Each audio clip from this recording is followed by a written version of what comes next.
करुणेची महासागर, विश्वाला शांती देणारे तथागत भगवान बुद्ध, तसेच त्यांचा सुविख्यात असणारा हा सद्धम्मावर आरूढ असणारा सदा पूजनीय श्रावक संघ, या तीनही रत्नाला माझे त्रिवार वंदन. तसेच माझे गुरुवर्य आचार्य उपाध्याय यांना सुद्धा माझे त्रिवार वंदन. भारतीय घटनेचे शिल्पकार बोधिसत्व डॉ. आंबेडकर यांच्या उपकाराची जाण ठेवून सर्वांच्या प्रती मंगल मैत्री. कालचा आपला कोणता विषय होता?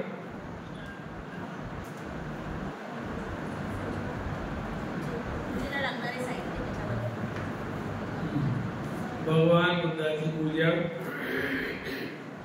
कशा प्रकारे केल्या जाते. प्रत्येक वस्तू त्यागताना त्यामागे संकल्प असावा. धूप दीप गंध पुष्प सुगंध याने आपण भगवान बुद्धाच्या गुणांची पूजा करतो.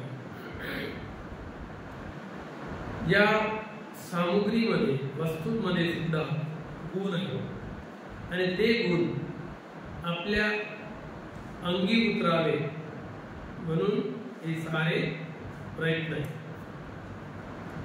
प्रत्येक व्यक्ती काही ना काही कर्म करतो. त्यामागे प्रत्येक कर्मामागे काही ना काही हेतू असतो. बिना हेतूने कोणीही करत नाही. आणि लाभासाठी करतो. लाभ जर झाला नाही, कोणताच व्यक्ती कोणतेच कर्म करत नाही जे कुशल. तर प्रत्येक व्यक्तीला लाभ पाहिजे म्हणून आज आपण त्याचा अभ्यास करणार आहोत की पूजा वंदनेने होणारे लाभ. पूजा वंदना केल्याने, पूजनीय लोकांची पूजा केल्याने, वंदन केल्याने, नमन केल्याने आपल्याला काय लाभ मिळतो आणि लाभ मिळतो की नाही त्याचा आपल्याला अभ्यास करायचा. पूजा वंदनेने मिळणारे लाभ. पूजेचा सामान्य अर्थ पवित्रता. पूजेचा सामान्य अर्थ काय? पवित्रता. ही पूजा श्रद्धेचे उगमस्थान आहे. श्रद्धेचे उत्पत्ती स्थान म्हणजे पूजा. कुशल चेतनायुक्त होऊन अभिवादन करणे म्हणजे चांगल्या विचाराने, चांगल्या चेतनेने पण अभिवादन करतो. पूजनीय लोकांची पूजा करण्याकरिता आपण नतमस्तक होतो, डोकं वाकवतो. सेवा करणे, त्या स्थळाची, अधिष्ठानाची, गुणांची सेवा करणे व आदरभाव व्यक्त करणे ही पूजा, याला पूजा म्हणतात. माता पिता, गुरु व धम्मानुसार आचरण करणाऱ्या श्रमण व ब्राह्मणाप्रती सम्मान व्यक्त करणे व त्यांना वंदन करणे म्हणजे पूजा. पूजाच पूजनीयानं एतं मंगलमुत्तम. पूजनीय लोकांची आपण पूजा करतो तेव्हा आपलं उत्तम मंगल होतं, आपलं मंगल साधलं जातं.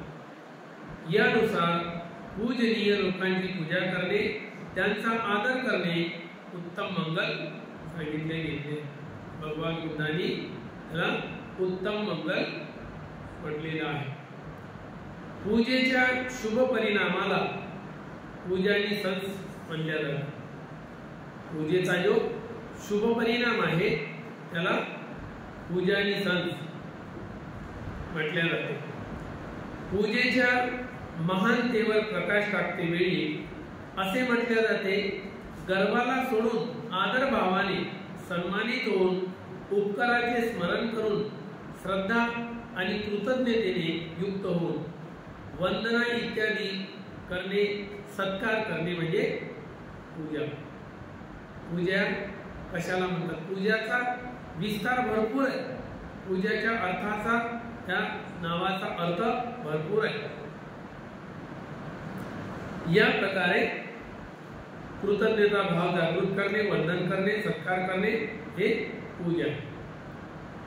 जे लोक आदरणीय व पूजनीय, जे लोक आदरणीय पूजनीय आहे अशा लोकांची श्रद्धायुक्त चित्ताने पूजा करणे. जे लोक पूजा करीत असतात अशा लोकांची श्रद्धायुक्त चित्ताने पूजा करीत असतात ते लोक धनवान व प्रकाशवान कुळात उत्पन्न होतात. हा त्याला होणारा लाभ. प्रत्येक व्यक्ती लाभासाठी जगतो, लाभ शोधतो. दुकानदार जेव्हा दुकान लावतो विनाकारण दुकान लावत नाही की त्याला तोटा व्हावा म्हणून, तो नफा व्हावा, लाभ व्हावा या हेतूने तो दुकान लावतो. म्हणून यामध्ये आपल्याला सुद्धा लाभ होत आहे की श्रद्धायुक्त चित्ताने सन्माननीय पूजनीय लोकांची पूजा केल्याने आपण धनवान कुळामध्ये, प्रकाशमान कुळात उत्पन्न होत असतो. सोबतच निर्भय प्राण्यांमध्ये श्रेष्ठ व पूजेस पात्र होत असतो. आपण सुद्धा पूजेस पात्र होतो. तुम्ही रस्त्याने चालताना एखाद्याला एखाद्या वेळेस हात जोडा, दोन्ही हात जोडून नमस्कार करा. दुसऱ्या वेळेस तुम्ही जेव्हा तिकडून येता किंवा कधी काळी त्यांच्याशी भेट झाली तर तुमच्या पूर्वी तो व्यक्ती तुम्हाला हात जोडतो. म्हणजे पूजको लभती पूजन वंदके पटिवंदन. जो पूजनीय लोकांची पूजा करतो, वंदनीय लोकांना वंदन करतो, त्याचीच वंदना होतो, त्याचीच पूजा होतो. हा कारण ज्या प्रकारचं बीज पेरलं गेलं ते आपल्याला खुशीच्या रूपामध्ये वापस मिळतो. अशा प्रकारे आपण वंदन केलं पाहिजे, पूजा केली पाहिजे. त्या प्राण्यांमध्ये तो पूजेस पात्र होतो. तसेच ते जिथे जिथे उत्पन्न होत असतात सर्वत्र पूजनीय ठरतात. कोणत्याही जन्मामध्ये, या जन्मामध्ये आपण जिथे जिथे जातो तिथे लोक आदर करतात, सन्मान करतात, आसन देतात, बसायला लावतात, सत्कार करतात. हीच आपली पूजा आहे, गौरव करणे. या प्रकारे आपल्याला आपल्याच कर्माचं फळ योग्य मिळत असतो. म्हणून सद्धम्म पारायण मध्ये असे म्हटले गेले आहे की जो श्रद्धावान आहे त्याच्या प्रती श्रद्धा केल्याने मनुष्य सर्व अंगाने परिपूर्ण व नेहमी प्रसन्न राहणारा असतो. जन्माला येताना आपल्याला परिपूर्ण अंग मिळतो. याचं कारण काय? आपण कोणाची तरी पूजा केलेली आहे. म्हणून सद्धम्म पारायण नावाचा एक ग्रंथ आहे धर्मामध्ये, सद्धम्म पायन. त्या ग्रंथामध्ये असे म्हटले गेले की श्रद्धावान, जो श्रद्धावान आहे त्याच्या प्रती श्रद्धा केल्याने मनुष्य सर्व अंगाने परिपूर्ण नेहमी प्रसन्न राहणारा असतो. कृतज्ञता गुणगान व्यक्तीची पूजा केल्याने, जो कृतज्ञ व्यक्ती त्याचे गुणगान गायल्याने, त्या व्यक्तीची पूजा केल्यामुळे सामान्य जनांना पण समृद्धी प्राप्त होत असते. याकरिता उपकार करणाऱ्याच्या उपकाराची जाण असते किंवा स्मरण करून ज्ञानी कृतज्ञतेने युक्त होऊन त्यांना आदर सत्कार समर्पित करतात, बुद्ध असे म्हणतात. ते लोक सुद्धा त्यांना आदर सन्मान समर्पित करतात. आपल्याच कर्माचं फळ, कुशल कर्माचं कुशल फळ ताबडतोब आपल्याला समाजामध्ये या स्टेजवर जा की त्या या सभेमध्ये जा की कोणत्याही चारही सभेमधून कुठेही जा, तुमचा मान सन्मान तुम्हाला मिळतो. का?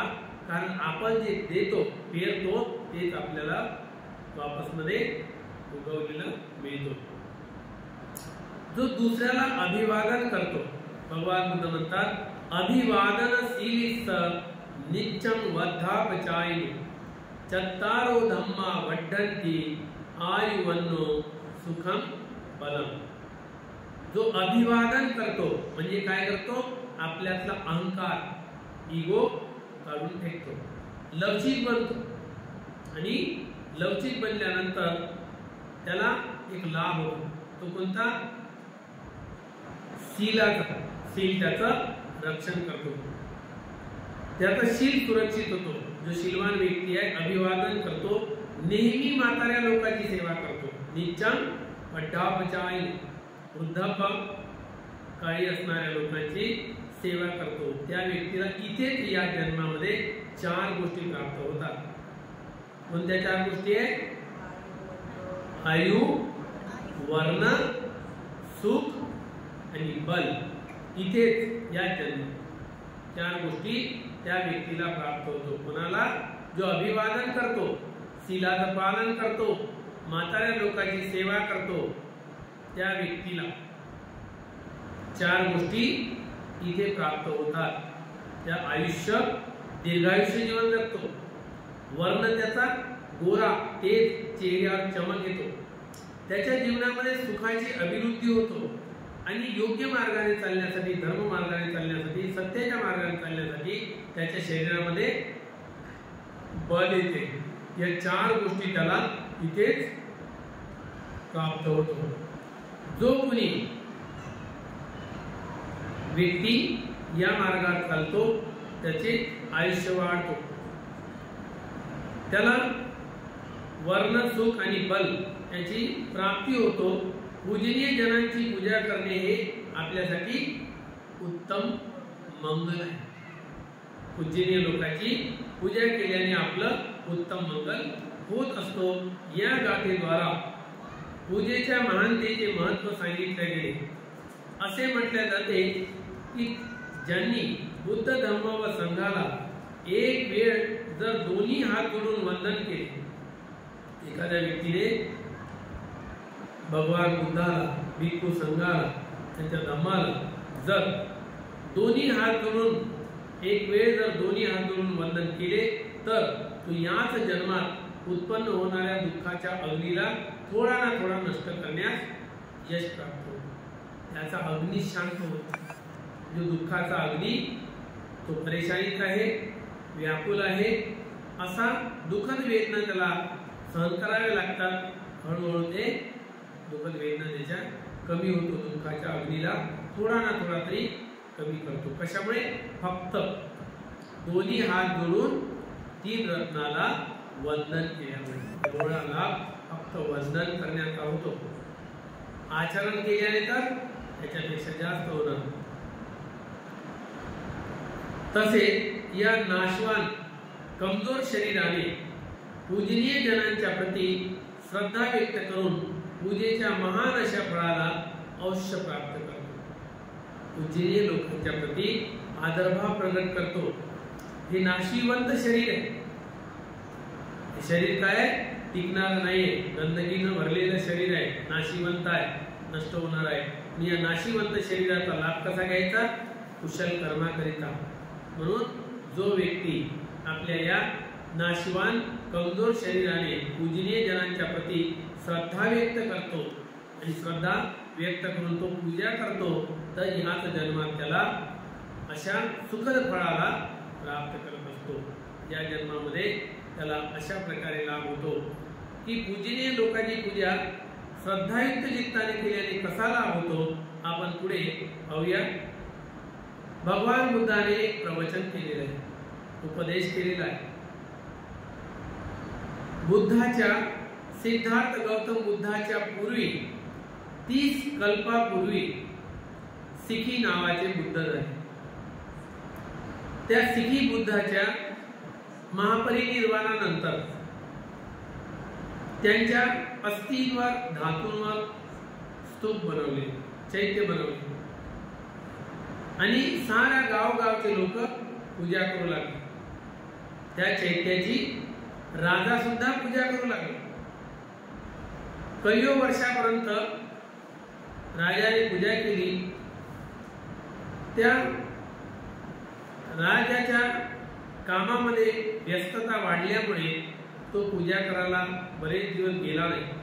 नंतर त्याला आठवण आली की अरे मी पुण्यकर्म करत नाहीये, भगवान बुद्धाच्या चैत्याची मला पूजा करायला जावं लागेल, जायचं होतं।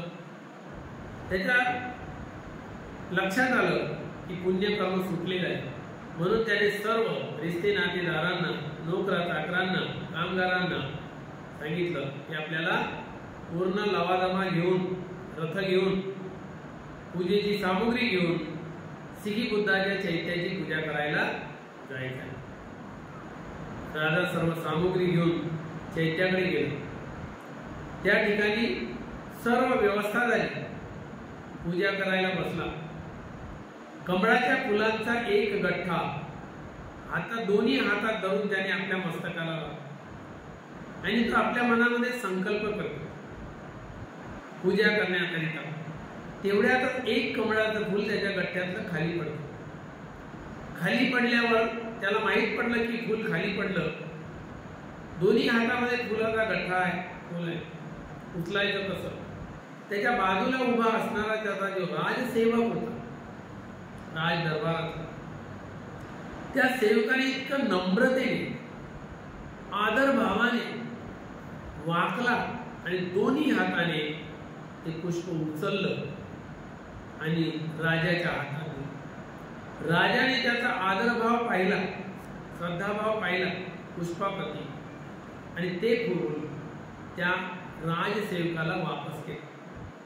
हे फूल तूच घे, हे माझ्याकडून तुला भेट, हे तुझं झालं, याच्यावर माझा अधिकार नाही, हे तू आता भगवान बुद्धाच्या चैत्याची पूजा करू शकतो।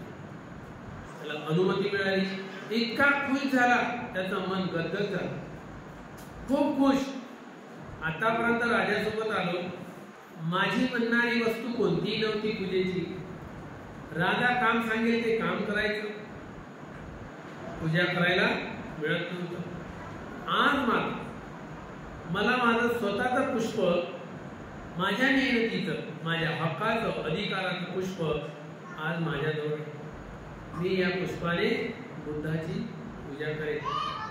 म्हणून त्याने ते पुष्प घेतलं आणि राजाची पूजा संपल्यानंतर तो पण पूजा करायला गेला। नतमस्तक झाला, दोन्ही हाताने आपल्या मस्तकाला ते फूल लावलं आणि संकल्प करतो, हे तथागत, आज मी माझ्या स्वतःच्या मेहनतीच्या अधिकाराच्या पुष्पाने मी भगवान बुद्धाच्या चैत्याची पूजा करून पुण्य करीत आहे। हे जे पुण्यकर्म करीत आहे, या पुण्याच्या बलाने जीवनात मला कधीही दुर्गतीचा जन्म न लाभो, मला सुगतीचा जन्म लाभो। या पुष्पामुळे माझी सुगती हो, संकल्प केला। पुष्प भगवान बुद्धाच्या चैत्याची पूजा केली, पुष्पाने संकल्प केला, या पुष्प पुण्याच्या बलाने माझी कधीही दुर्गती होऊ नये, सुगती व्हावी। त्या पुष्पाच्या पुण्य बलाने त्यानंतर तो जेव्हा म्हातारा झाला आणि मरण पावला, तेव्हा मरण पावल्यानंतर त्याचा जन्म देवता लोकात झाला। 30 कल्प लागले सिद्धार्थ गौतम या धर्तीवर यायला, सिखी बुद्धापासून। सिखी बुद्धाच्या नंतर 30 कल्पानंतर सिद्धार्थ गौतम बुद्ध 30 कल्पापर्यंत त्या व्यक्तीचा कधी दुर्गतीत जन्म झाला नाही. त्याला 30 कल्पापर्यंत सुगतीचे जन्म लाभले त्याला. देवता कधी मनुष्य, कधी देवता योनी, कधी मनुष्य योनी, या प्रकारे वारंवार त्याचे जे जन्म होत गेले ते सुगतीच्या योनीतच झाले. देवता गती, मनुष्य गती 30 कल्पापर्यंत. 30 कल्पानंतर जेव्हा सिद्धार्थ गौतम आले, गौतम बुद्ध बनले, तेव्हा त्याचा जन्म माणूस बनून झाला.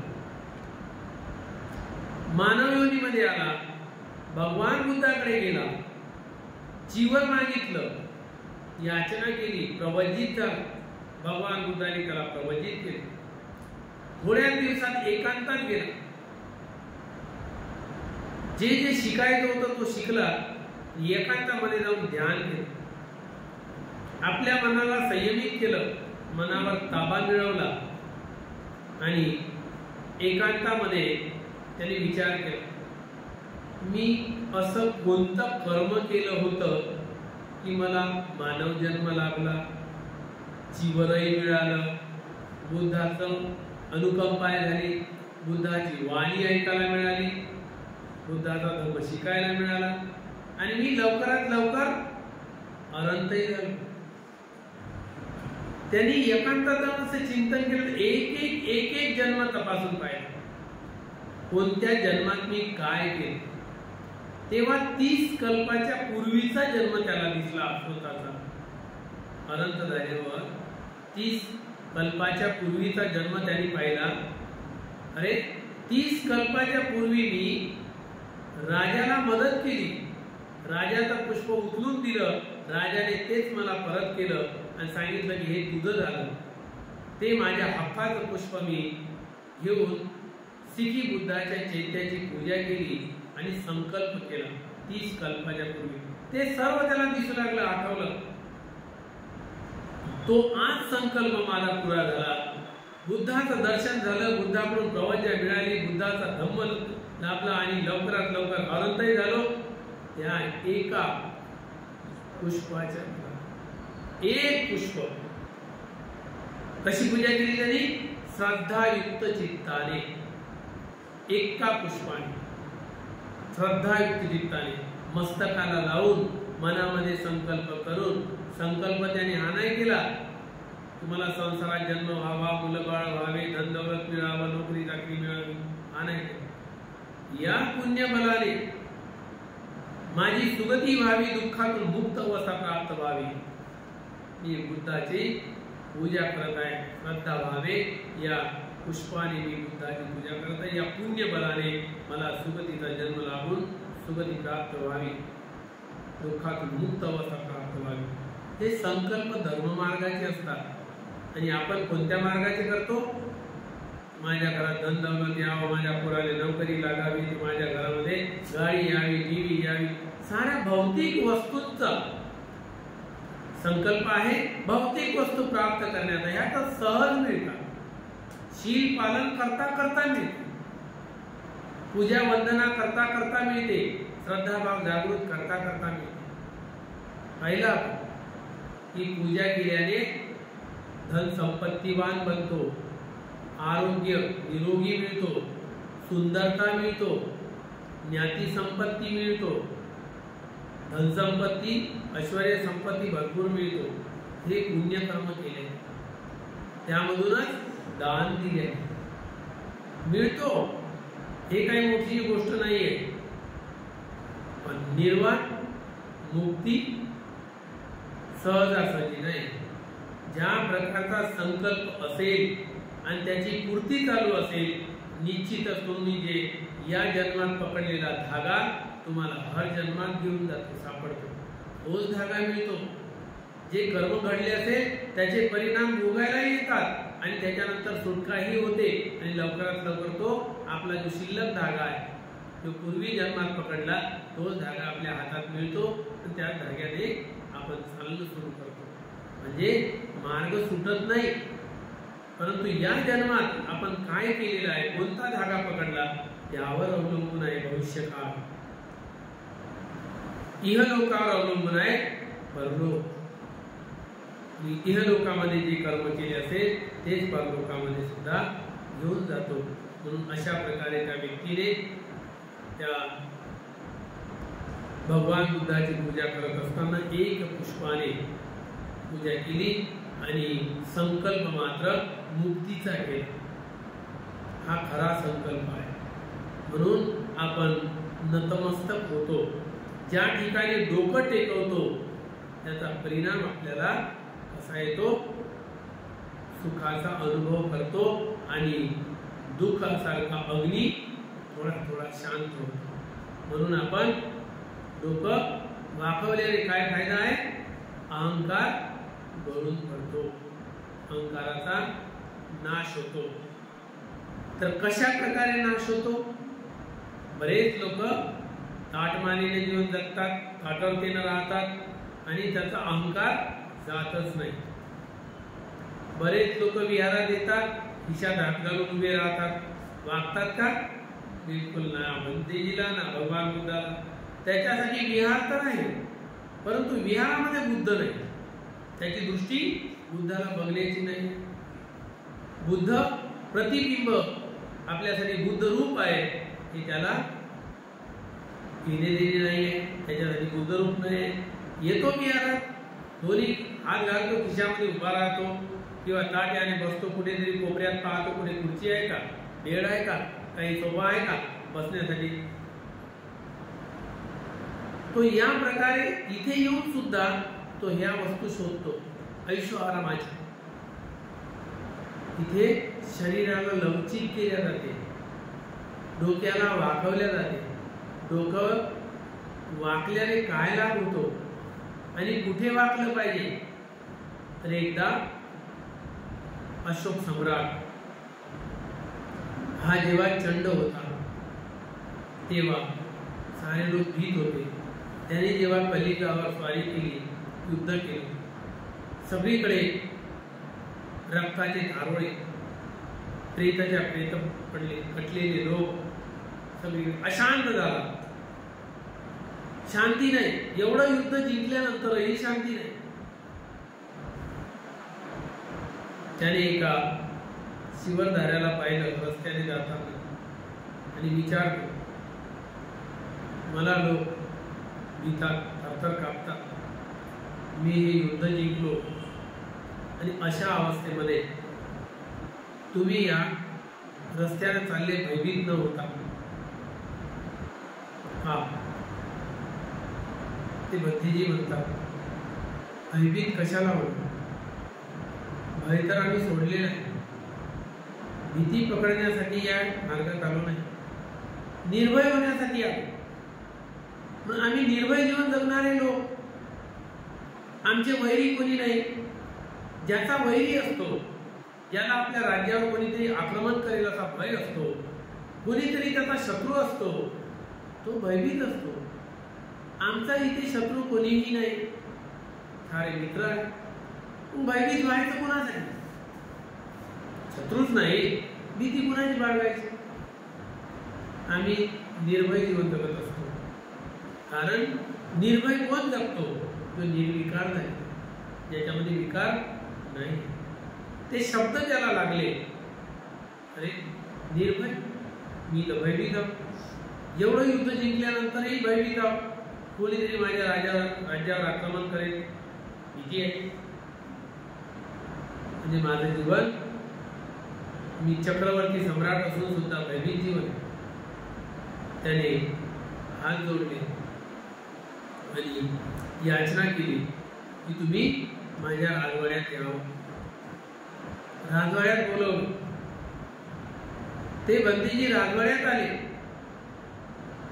नंतर त्यांनी आपलं बसण्यासाठी स्वतःचं आसन दिलं राजाचं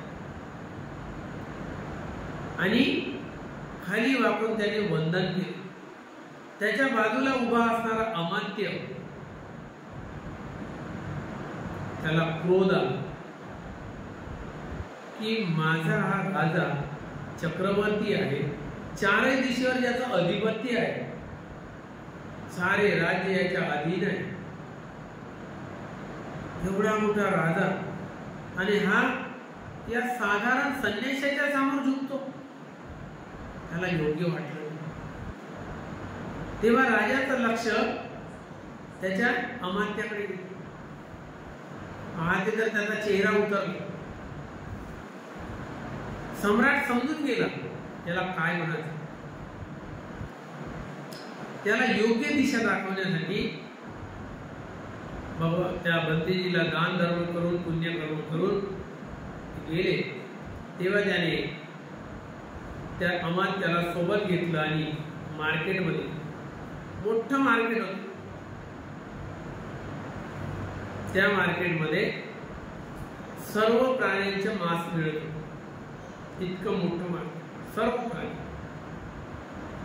त्या मार्केटमध्ये घेऊन गेले आणि पहिल्या प्राण्यांच्या मुंडीपासून शेवटपर्यंत त्याला फिरवलं.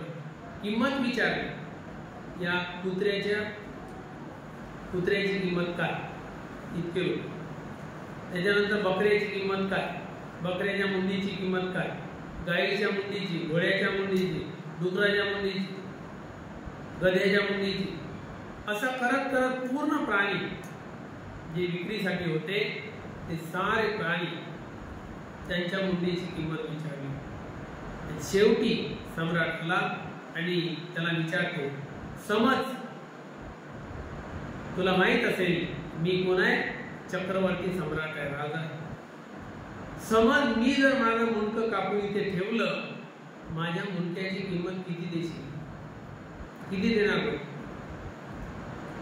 तो म्हणाला असा एक रुपया नाही. तो विचारात पडला, अरे मी राजा आहे, मी राजा नाही तर चक्रवर्ती आहे, चारही दिशेवर माझं अधिपत्य आहे, सम्राट आहे. आणि चक्रवर्ती सम्राटाच्या डोक्याची किंमत 1 रुपया नाही, असं कसं म्हणतो? नाही महाराज, 1 रुपया. का बरं? या सर्व प्राण्याच्या मुंडक्याला किंमत आहे, मांसाला किंमत आहे, माझ्या का नाही? तेव्हा तो म्हणतो, महाराज हे सारे प्राणी खाण्याच्या कामी येतात, खातात लोक, यात मांस कामी येतो. माणसाचं मांस कामी येत नाही आणि माणसाचं डोकंही कामी येत नाही.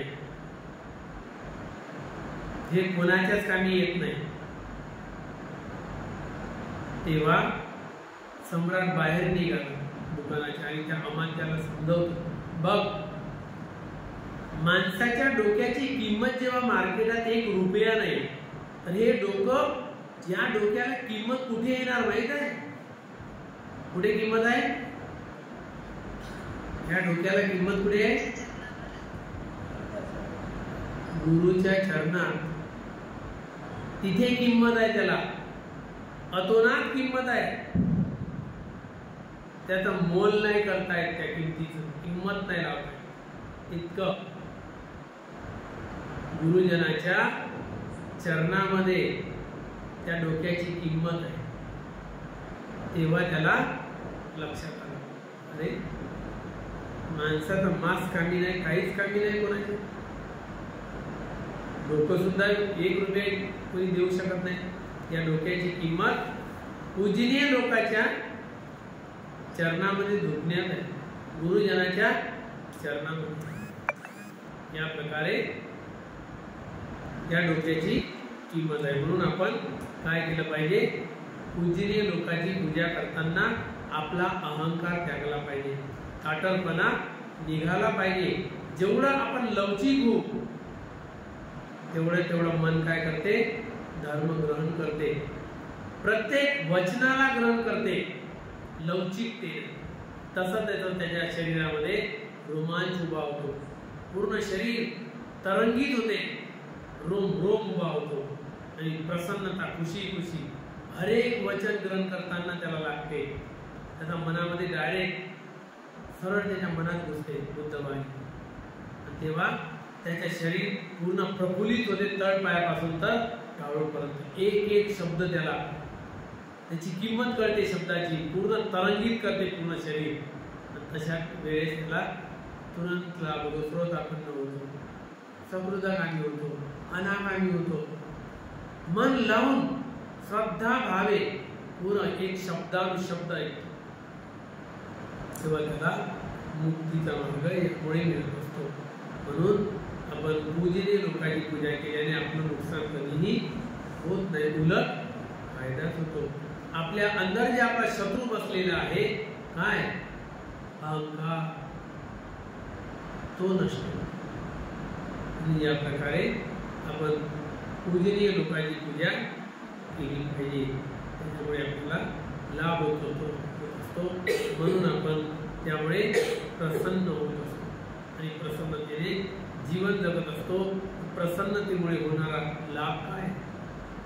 आपण बुद्धाला शरण गेलो पाहिजे, धम्माला आणि संघाला शरण गेलो पाहिजे. शरण ग्रहण केल्याने काय लाभ? अशा प्रकारे 12 पुण्य आहेत. हे 12 पुण्य कर्म आपण याचा अभ्यास करायचा आहे. आजच्या दिनी एवढं सांगून मी माझी उर्वरित इथे थांबवतो. सर्वांचे मंगलो कल्याणो अशी मंगलाची कामना करतो. आज जे काही आपण पुण्यकर्म अर्जित केलेलं आहे, बुद्ध धर्म संघाच्या गुणाची पूजा करून, सातही सम्यक संबुद्धाची पूजा करून, वज्रासनाची पूजा करून, सातविलीची पूजा करून, बोधिवृक्ष वंदना करून, चैत्य वंदना करून, सूक्तपठन करून, अनंताची वंदना करून, भगवान बुद्धाला जलदान क्लांतपत्य दान करून, धम्मश्रवण करून जे काही महान पुण्याचा संचय केलेला आहे पुण्यकर्म, सर्वप्रथम आपण चारही दिशेला असणाऱ्या देवतागणांना अनुमोदन करूया. या पुण्यकर्माच्या बलाने चारही दिशेतील देवतांना स्वतःशील त्याग प्रज्ञा प्राप्त हो. बुद्धाच्या शासनामध्ये उत्तम 4 आर्य सत्य साक्षात करण्याचे भाग्य मिळो. यानंतर या पुण्यकर्माचा वाटा